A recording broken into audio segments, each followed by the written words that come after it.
656 हिजरी में 40 दिन के अंदर 18 लाख मुसलमान ज़बह करके फेंक दिए गए। गलियां खून से भर गईं, रास्ते खून से भर गए, किताबें उठा दी गईं।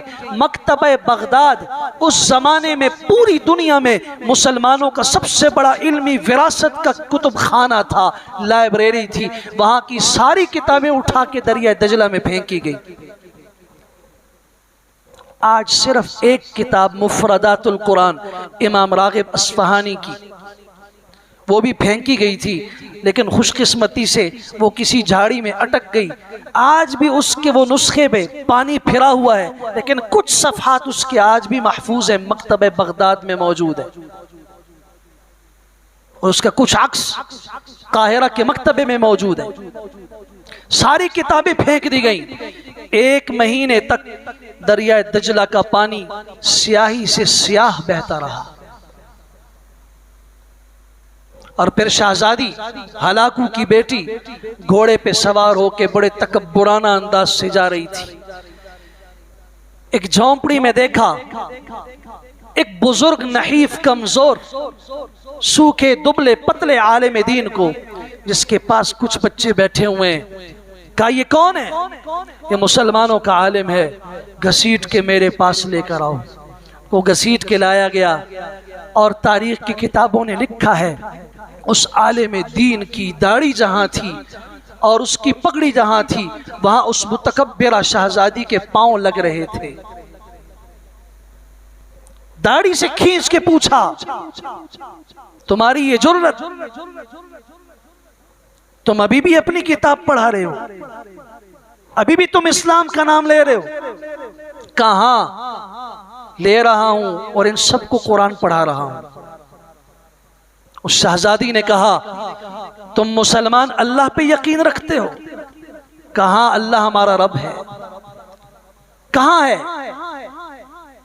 कहा उसकी सल्तनत आसमानों जमीनों पे है, जहां तुम्हारी सोच नहीं पहुंच सकती वो वहां का भी रब है, जहां तुम्हारे तसव्वुर में कभी नहीं आया वहां का भी रब है। तहत सरा से लेके अर्श मुअल्ला तक उसकी हुकूमत है। अच्छा, तुम ये भी कहते हो कि वो तुमसे मोहब्बत करता है? कहा हमसे मोहब्बत करता है, वो तुम्हारी नुसरत करता है, तुम्हारी मदद करता है। कहा, लेकिन ये तो सब झूठ हो गया ना। आज उसने तुम्हारी नुसरत कैसे की? ये 18 लाख लाशें पड़ी हुई हैं, गिद्ध नोच के उठा के जा रहे हैं। बगदाद की गलियों के कुत्ते उनकी बोटियां नोच रहे हैं, उन्हें दफन करने वाला कोई बाकी नहीं है, उनके खून की नदियां बह रही हैं। और तुम कह रहे हो कि अल्लाह तुम्हारी नुसरत करेगा। कब करेगा? उस बाबा जी के कलेमात दिल को चीरने वाले कलेमात हैं। एक मुसलमान के दिल की आवाज है, अल्लाह की कसम आबेज़र से लिखने के काबिल हैं, सोने की तख्तियों पे लिखने के काबिल हैं। बाबा जी ने कहा, बेटी इन सारे हालात के बावजूद भी वो अल्लाह हमसे मोहब्बत भी करता है, वो हमारी नुसरत भी करता है, इन हालात में भी हमारी नुसरत करेगा। लेकिन कैसे करेगा? कब उसने तुम्हारी नुसरत की? का आपके पास घोड़े हैं, मवेशी हैं, जानवर हैं? का लाखों की तादाद में है। साइबेरिया से लेके बगदाद तक जो चरागाहें तुम्हें नजर आएंगी, जो जंगल तुम्हें नजर आएंगे, उनमें जो घोड़े और मवेशी जानवर तुम्हें नजर आएंगे, वो सब हमारे हैं, हम तातारियों के हैं। लाखों करोड़ों अरबों की तादाद में है। का उनको तुम कैसे संभालते हो?